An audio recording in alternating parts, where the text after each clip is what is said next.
Kami takot. Ayaw namin ng gera.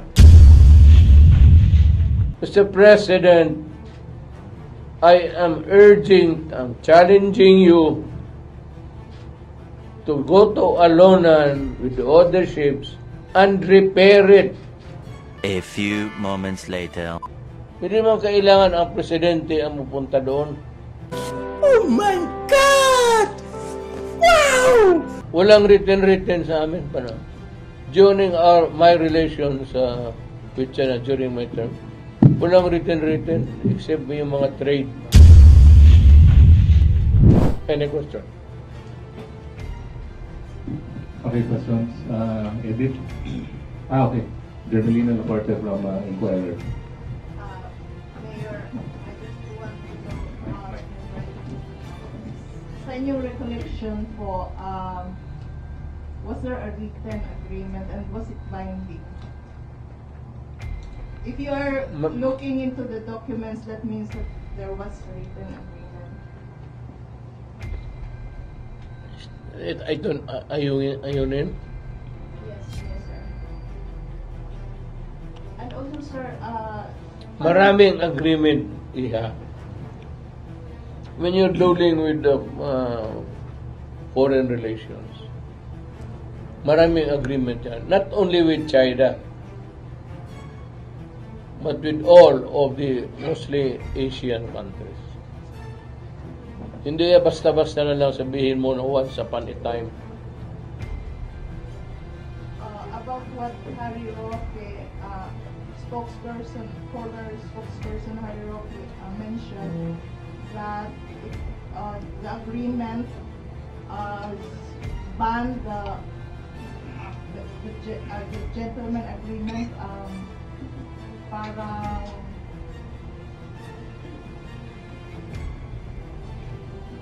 what he mentioned was Hirap ka. walang pwedeng construction materials that can be brought to the BRP Sierra Madre and only food and water. Yun daw ang content ng agreement. As is where is nga. Yeah, so You cannot bring in materials to repair and improve. okay. So, Wala yan. So totoo, Mayor, Totoo yan. na mayroong agreement. No agreement. As is where is. So bawal ang construction materials. Well, ganun. As is where is nga. Kasi kung Sierra Madre pa lang, if allowed, batagal na repair yan, nakauwi na yan dito. And is it binding sa present administration?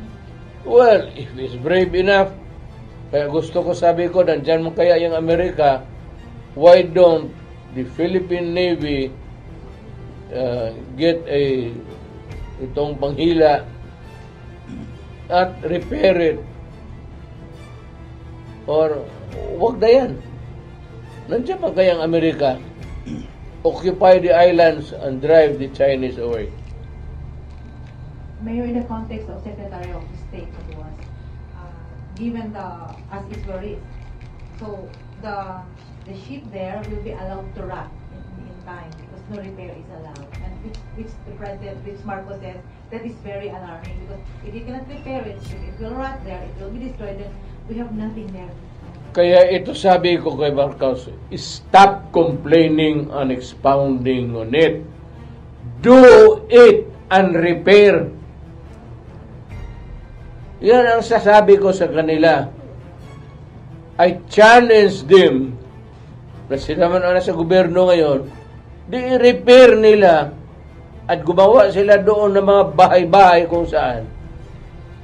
If they are really ready for that. Gawain na nila ngayon gusto nilang gawin. I-patrol na nila yung Philippine Navy, the gray ships, and let us see what happens.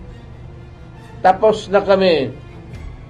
Kung sabihin ni Marcos, all of you past presidents were failures. You didn't do anything about Sierra Madre.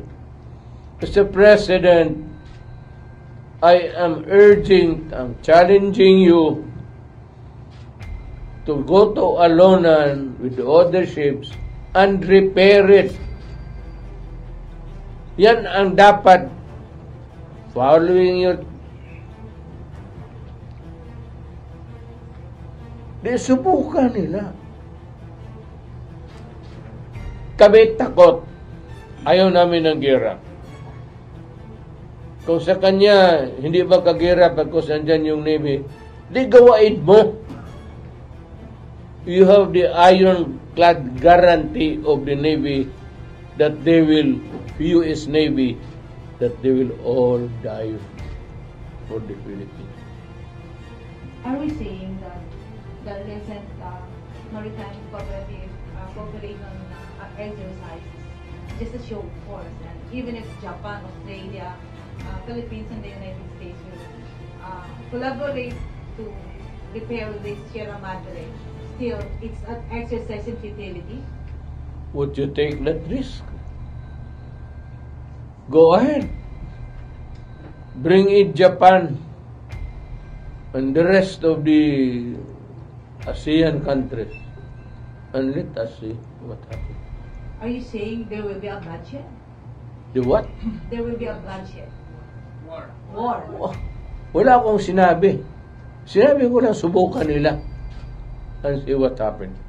The way you listened to President Xi during your meeting, he said you can do this because there will be this possible war. One word lang. Nandyan kami lahat. What was it?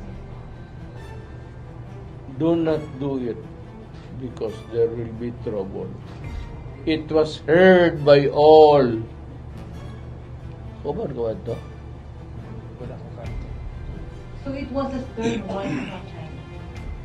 Well, that was the reply. Which warning? Well, ikaw na bala. You interpret. If you were to advise the Philippine government in this era of Philippine government's position on the West Philippine Sea, and if you are asked to a one-cent opinion, what will you tell the Philippine government, or what will you tell the Filipino people given these conditions? My advice would be totally irrelevant. Sila ang magtanong doon sa Amerikano. Sila kasi ang gumagawa. Hindi naman ako, bakit ako mag-advise? Mayor, pwede mo balik lang po. I just want to make it clear. So you said that where is, as is, where is, there was an agreement. And was it written or verbal only? And Verbal. Walang written sa amin pa na. During my relations with China during my term, walang written except yung mga trade which were signed by the undersecretaries of the particular department concerned. Nasa tabi lang ako, kaming mga... No, it is binding. It's not, just because it was not signed, other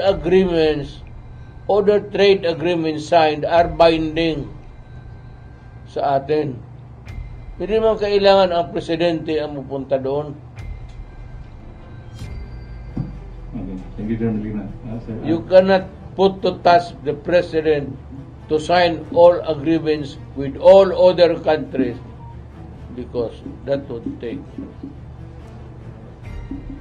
Kaya may dala kang mga diplomatic trade undersecretary, trade secretary.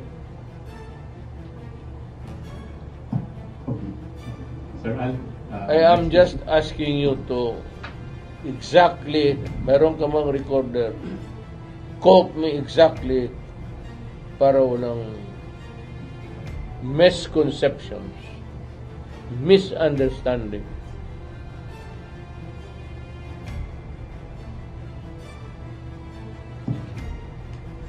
thank you, Mayor. Okay, may gabi Mayor, ginuti sa Pilipinas. Gini mo yung issue ni Bongbong Marcos just because of Ipala- Abi Rookie. Ipalayo mo yung mukha mo kasi maliit ang kwarto.